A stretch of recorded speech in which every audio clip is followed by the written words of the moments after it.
Life brings forth unique circumstances. Those unique circumstances attracted many. They flocked to the unknown like moths to a flame. I never considered myself one of them. I much rather preferred the mundane, some kind of order in what I saw as a chaotic world. But life on a farmstead never sounded appealing. Life on the factory floor is even less so. But what piqued my interest from the earliest memories I have, those I chose to keep, is science. The natural world and its inexhaustible mysteries. That's why I chose the life of a student. Mundane and orderly, the scientific method tries to find order in chaos, to document and organize vast amounts of information, to find dots and connect them into a complex web of interwoven information that explains the unexplainable and ultimately make something from it. The simplicity of boiling water and the complexity of mechanical contraptions are at first glance completely different things. Despite all of its laws and rules, your imagination is the limit in science. Nothing is impossible when you are determined enough. I am told that my mind works differently than those around me and that I am gifted. I simply see it as seeing order where none seems to be. In a roundabout way, I am also an adventurer attracted to the unknown, like a moth to a flame. But I do not seek to experience high tales or become a hero in some story. No, I seek answers. And to find them, you must let yourself drown in the chaos and uncertainty of this world, and hope to the gods, if there are any, that you will swim back up. But to some questions, I hope I won't find them. I hope I remain blissfully ignorant. To stay in my little comfortable bubble, like in the case of where I find myself now. In history class, Wyatt. I heard a familiar voice say my name in a sort of whisper yell, followed by a not-so-gentle kick on my shoulder. Yeah, I'm awake. Just resting my eyes. I replied in a drowsy and bored tone, my half-closed eyes gazing through the professor, babbling on about something. My mind wanders everywhere, just not here. I faintly hear the professor saying something about the borderlands. A town or place called something. Darren, when's the class ending? I asked, my eyes still closed and my mind somewhere between being alive and dead. Oh, wait. Any second now. Darren replied after looking down at his wristwatch, trying to not look suspicious or like he wasn't paying attention, but he was paying attention, unlike me. He was at least trying. There is quite a reprimand for talking during class. This ain't elementary school. But the professor couldn't care less. He was too busy explaining the intricacies of the geopolitical situation we humans find ourselves in. He wasn't a good speaker and he was boring, but he wasn't all too strict. At least he had that going for him. Want to grab a coffee after class? I asked Darren, ever so slightly turning my head in my palm to have him in my peripheral vision. Unlike you, I am not an insomniac. And I have another class after this. Darren replied half-heartedly. Damn, he sure wasn't in the mood today, I thought to myself before realizing he also said he was having another class. It took me a few moments before my gears finally started to turn.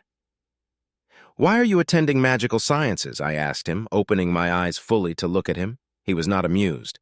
Just when he went to reply, the bell rang, and without missing a beat, Darren grabbed his bag and blitzed out of the classroom. I quickly followed behind him, catching up to him in the hallway. Wyatt, I already told you 1,000,000 times. Magic is also a science like the name itself implies. Darren told me as soon as I was beside him. Yes, I agree, magic is a science to be studied. But you can't use it, I can't use it. No purebred human can use it. Unless you grow a pair of elven ears or dig up something from your ancestry that shows you have at least one elven ancestor in the last 3 centuries, then okay, I would understand. But I know you don't. Neither do I, nor does anyone in this city or west of the Lydas River. I explained. Just when I finished, Darren stopped and looked at a door. On the door were the initials MS, and a note saying that this class was not going to be held due to the professor's absence. Son of a bitch, Darren said. I can't believe I have to explain this again. But all right. We humans might not be able to wield magic. That much is obvious because we do not have any essence, unlike the elves who have it in droves. Magical sciences is not about learning spells, that is magic craft. Magical sciences studies what is essence, how it came to be, and how it could be used for the betterment of mankind. But, for all the mysteries that present, The biggest and most pressing mystery, for me at least, is why of all people do you not understand? Refuse to understand, Darren responded. I know that you know why that is. I respect that you don't want to bring back some... I winced slightly.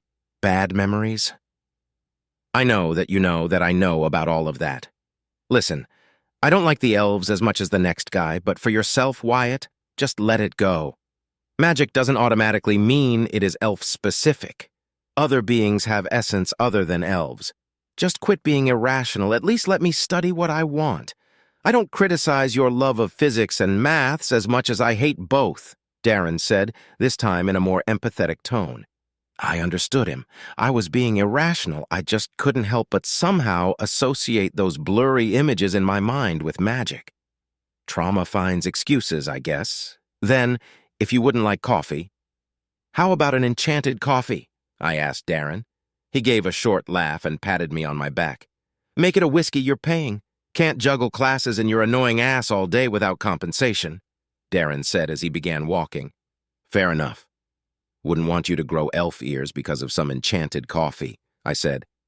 Yep, but that whiskey ought to be enchanted. Just don't tell Christy. She'll cut my ears off. I got you, brother, don't you worry. How about we go to the den? I asked. That dump. All right, we don't have anything tomorrow. Then we better catch the first tram on Wolfram Street.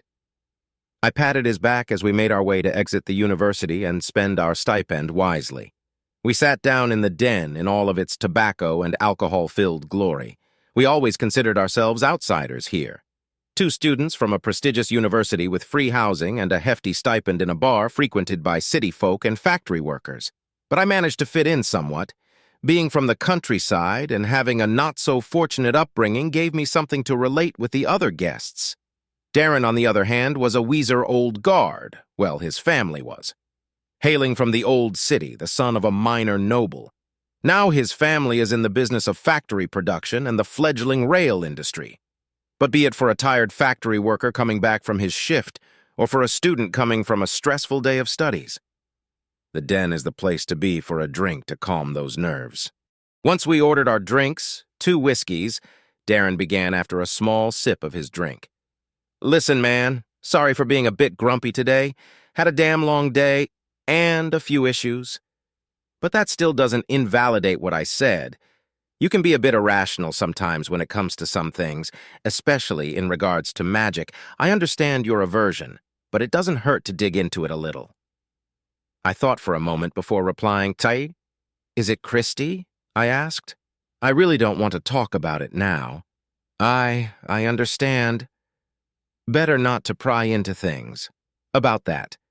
The magic thing. What is there really to dig into?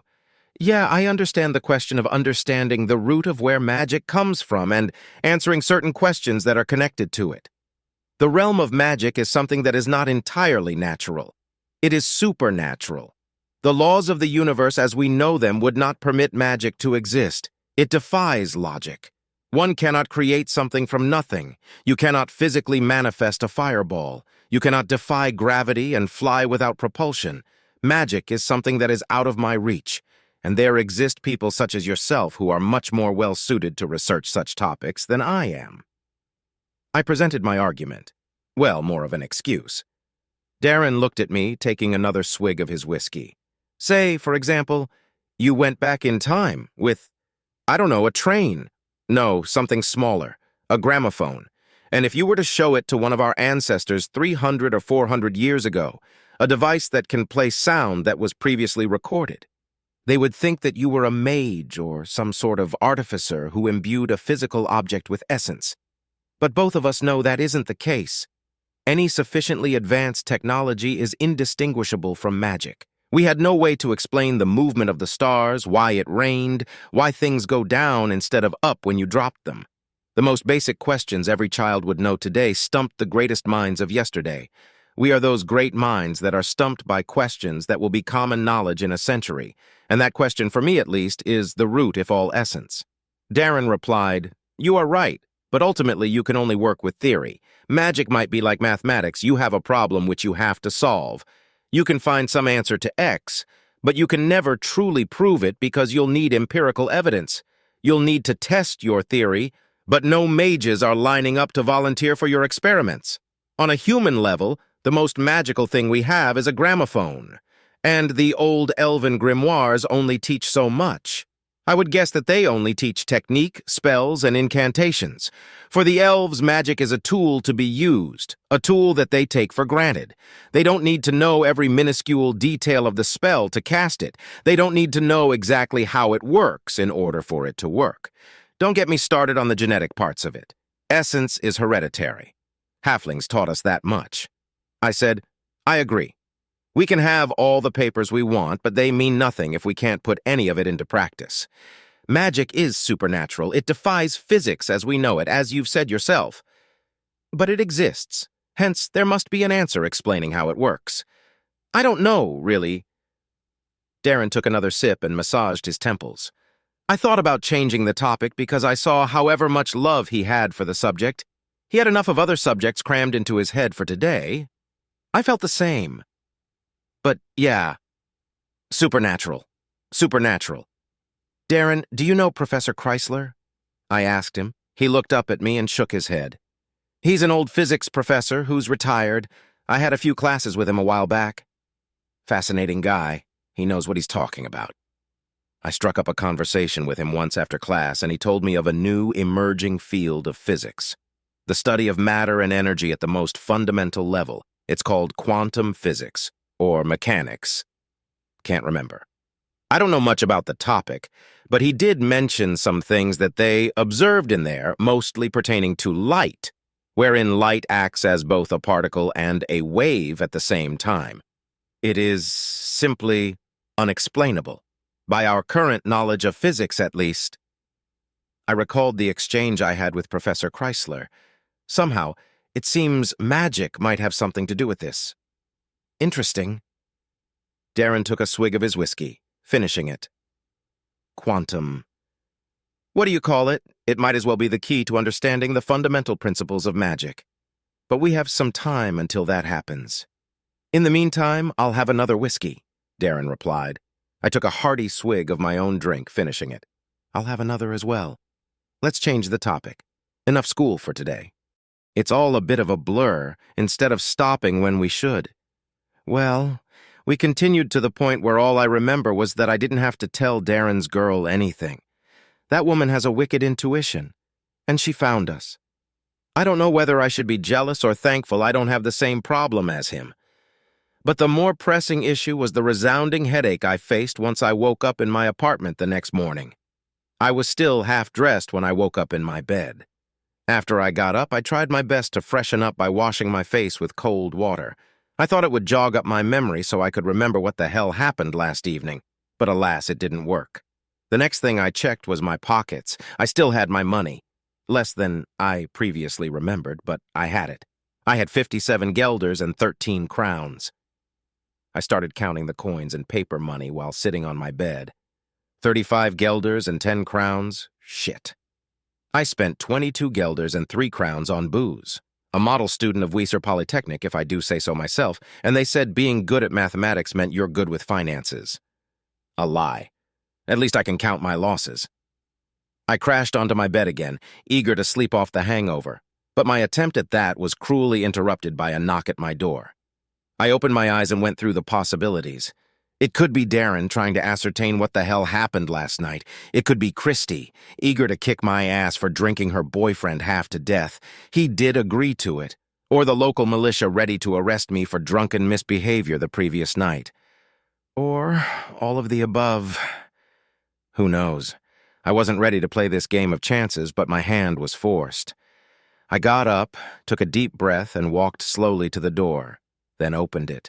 Good morning. Mail for a Wyatt Rosalyn. The man in front of me was a mailman. I felt relief wash over me. Yeah, that's me, I replied. Okay, I just need you to sign this here and I'll be on my way. Sign?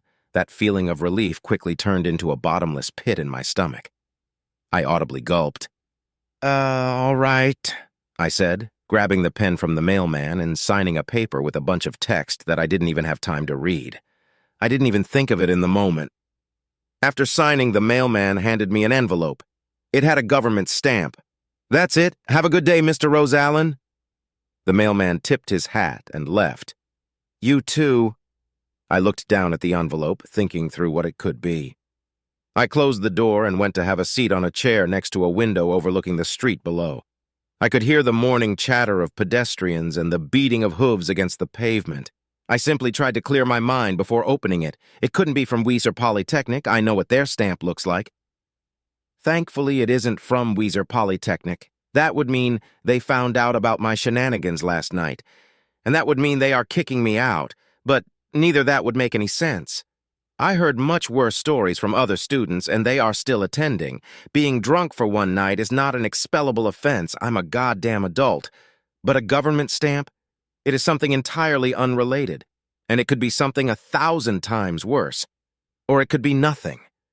I grabbed a knife from the small kitchen I had and began slowly and carefully opening the envelope. Once I did, I grabbed the piece of paper held within. Upon letting it see the morning sun, I unraveled it. In big, bold letters on the top of the paper was written, Inheritance Notice. I started reading. Deceased person, Kellenster Rosalyn III, beneficiary, I.S., Wyatt Rosalyn, Kiella Formos. I had to rub my eyes. I didn't know anyone from my family called Kellenster. Weird name, sounded old-fashioned. I never got to know much of my family. Neither have they gotten to know me. So why am I here? And who is this Kiella Formos? Another weird name. Another distant relative. The last name is different. Never heard of it. Maybe it's regional. But what I was interested in was what exactly was being inherited. So I continued reading. The beneficiaries listed above are entitled to assets and liabilities which shall be listed below. Wyatt Rosalyn, 17 Rs of land in the Aris District. Land designation 16,2/5. 20,520, 20,520, gelders in liquid assets. A wagon, Kiella Formos, 20,900, 20,900, gelders in liquid assets, a wagon, 2 Shirebreed horses, Lynn, Finn, the contents of the Rosalyn Library, 20,000.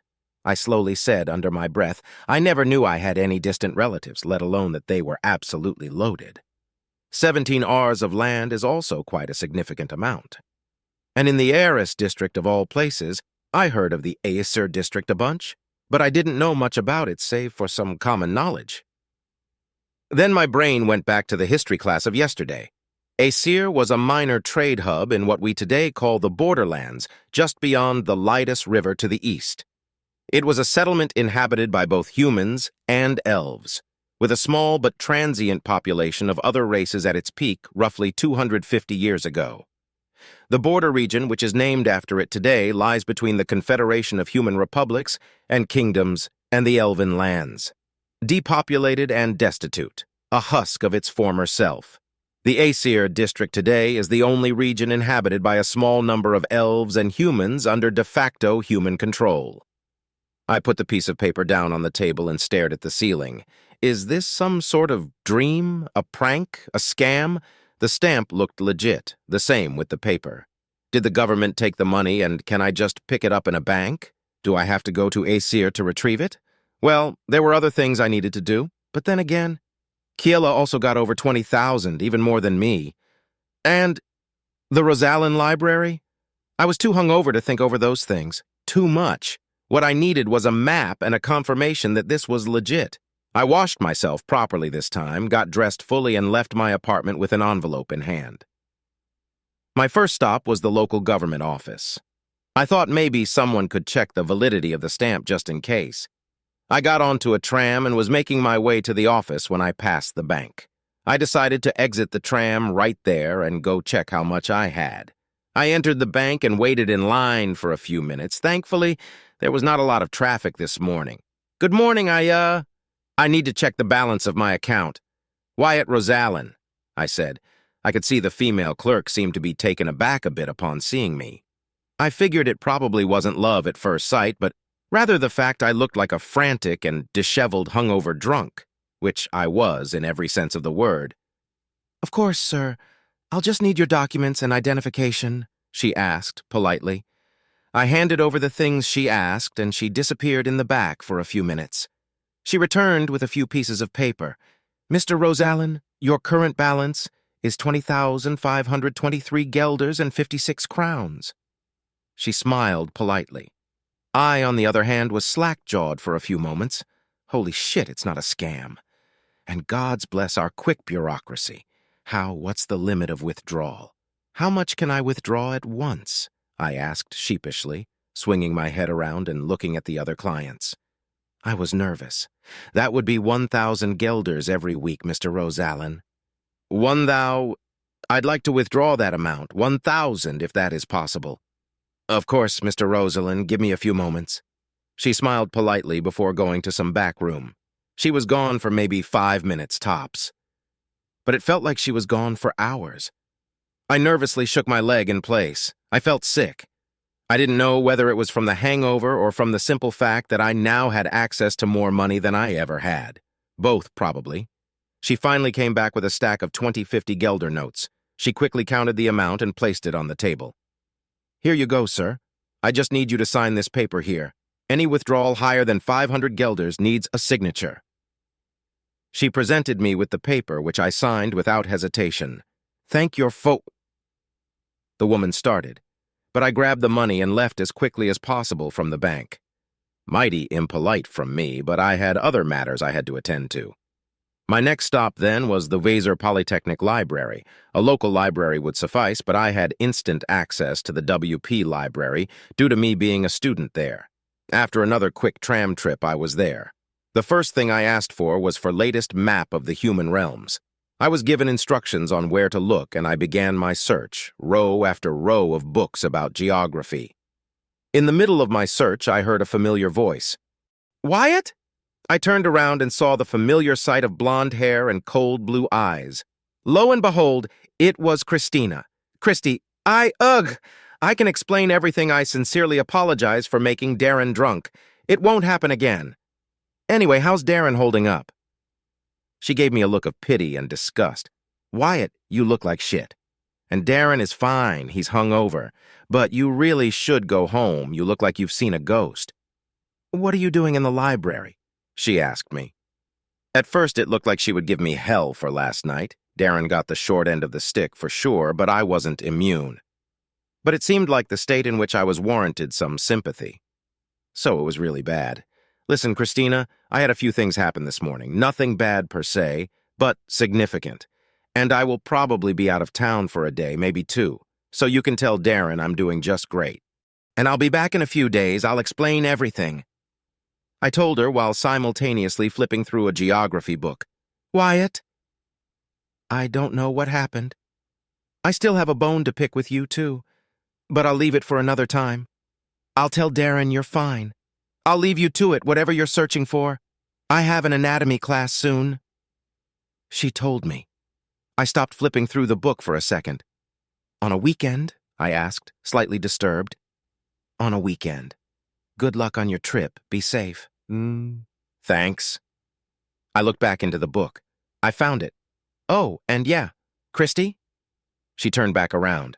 How bad was it? I asked. I had to call the Royal Guard to help me drag you 2 out of that place. I took care of everything else. Thank you. No need. Don't do it again. She gave me a look that made me shudder before she walked off. After that encounter, I sat down in the library to more closely examine the book I found. I found the map I was looking for. I managed to locate the Asir district, but I still had to find out where exactly the land I inherited was. The district wasn't as small as I had previously thought, and it was quite far off to make things worse. The nearest train stop was right next to the western bank of the Lydas River. After that, I'd probably have to pay a toll to cross the bridge as well as a carriage to take me across. The infrastructure in the region was probably the same as it was a century or 2 ago, so I'll be away for more than a few days. Weeks, probably. I'll have to take care of my absence from classes as well. I also had to search around for a map of the Acer district, specifically the land designations. After what felt like hours of riffling through various books and maps, I finally found it. The land I inherited seemed to be somewhere in the middle of Acer, right between the Lydas and the border of the Elven lands. I'll do what I don't usually do. I'll wing it. After all was said and done, next stop was the train station right after I packed the things I'd need for the trip. I'll take care of any shit show I may cause later. I needed answers. Who is Kellenster? And most importantly, who is Kiela Formos? And what lies on the property I inherited?